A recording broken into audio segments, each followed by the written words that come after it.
Well, if you pay attention to the bylines in the Tribune Review, and that's the name right above the story, you'll recognize a new one in the Trib HS section, and that's of Andrew Erickson, who joins me now.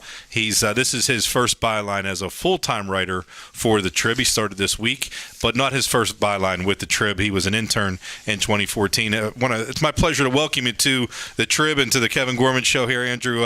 Thanks so much for coming on. Thanks for having me. What's it been like for you to come back to the Trib? You were an intern in the summer of 2014. That was the summer after your junior year at UCLA. And a lot of people are going to say, UCLA guy coming to Pittsburgh in the middle of the winter, what's he, crazy? You grew up in Michigan. Right. I know you've moved around quite a bit, but you end up in California and finished 4 years at UCLA, where the editor of the Daily Bruin. I don't want to steal all your thunder here, but we can talk a little bit about some of the stuff you did. Right. But I kind of want to have a chance to put a face with the name, right, and with that byline, so that people understand when the Trib sends its force of high school writers out there, here's one of our main guys now. But Andrew, what was it like for you to kind of get a chance to come back to the Trib after being an intern here? Sure. Well, when I first came here, it was kind of on a whim. I was just looking at papers to apply to, and I knew the Trib had an internship program, and really got to Pittsburgh in that summer. Got to really like the city. Got to know the people. Really great sports town. A lot to do here, and when I had the opportunity to come back, I was really excited. And it is the dead of winter. I brought the cold with me. I think it was 18 degrees my second day here, but now we got a heat wave. It's like 37 today, so I can't complain. But it's really nice to be back and see some familiar faces at the Trib. Yeah, it's great to have you back. We had talked. I think I was driving to where was I? I was driving to Altoona for the state semifinals. The last time I'd spoken with you before you got hired, I was driving up to see Central Catholic play against Cumberland Valley in the Piata Belay Quad A state semifinal game, and we spoke. And I missed my exit while we were talking. I had to turn around. Thankfully, sorry for that. I was plenty early, which isn't always my MO, But the nice thing, you have the experience here, but you also got to go back. You've covered UCLA football. Right. Did you cover basketball as well? I did, yeah. And you got to be the editor of the Daily Bruin. Right. That's a great experience. From speaking to someone who worked at the Daily Collegian at Penn State University. You covered a national championship team, right? No, I didn't get to cover. I covered an undefeated team that won the Rose Bowl. Okay. Had two Heisman Trophy finalists. Right. But no, they didn't get to win the national championship, and that's really what brought the BCS into fruition, because Joe Paterno got snubbed, despite having his, I think at the time it was like his, I don't know if it was sixth undefeated team, but he had an undefeated team that didn't win the national championship, which he'd had multiple teams like that. So, it was kind of, they chose one legend, Tom Osborne at Nebraska, over another, Joe Paterno. And to this day, I'll swear that Penn State team was far superior to the Nebraska team, although the Nebraska teams that came years after that with Tommy Frazier were among the best I've ever seen. So it would have been nice to have seen number one face number two instead of number one play number three and number two play an Oregon team that was not nearly the Oregon that we're familiar with now. It was when they were just becoming a power, and they had won the Pac-10 for the first time in a long time. But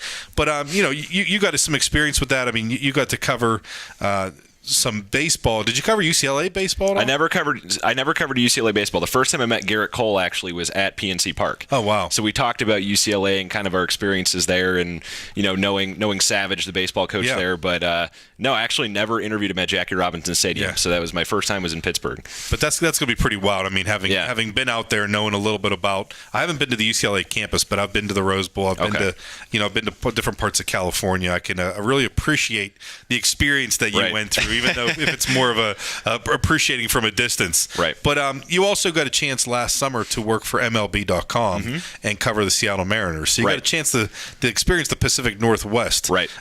Which you live in. Your family's in Sacramento. They're in Sacramento. Yeah. So I don't know. Do you consider Sacramento the Pacific Northwest? Or no, is that more Northern California. Northern California. Yeah. But that's a great experience too. I mean, I love it out there. Yeah. It was. It was a beautiful summer. I think they used the roof at Safeco Field a record low number of times. So they had the retractable roof for rain, obviously, and I guess it's supposed to be a rainy summer this next summer, but really beautiful summer there. I actually covered Lloyd McClendon, who's a Pittsburgh guy. Yeah.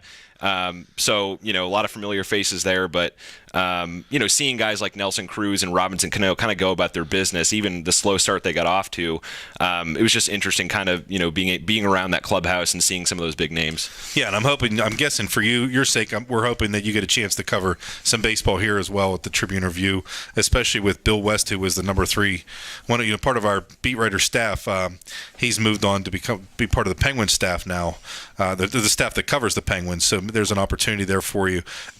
What did you know about Lloyd McClendon? What was the reputation? What was the most...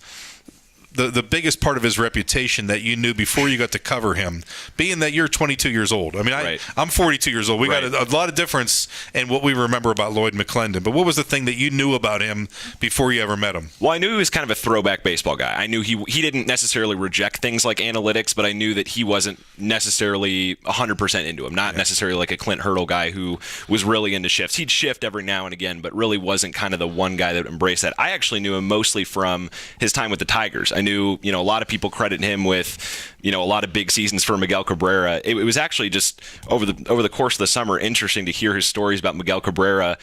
You ask him about what scouting does for a player, he would always say, well, Miguel Cabrera would sometimes fall asleep in scouting meetings, would wake up and ask, does the guy throw a split? And he was the greatest hitter ever. So that was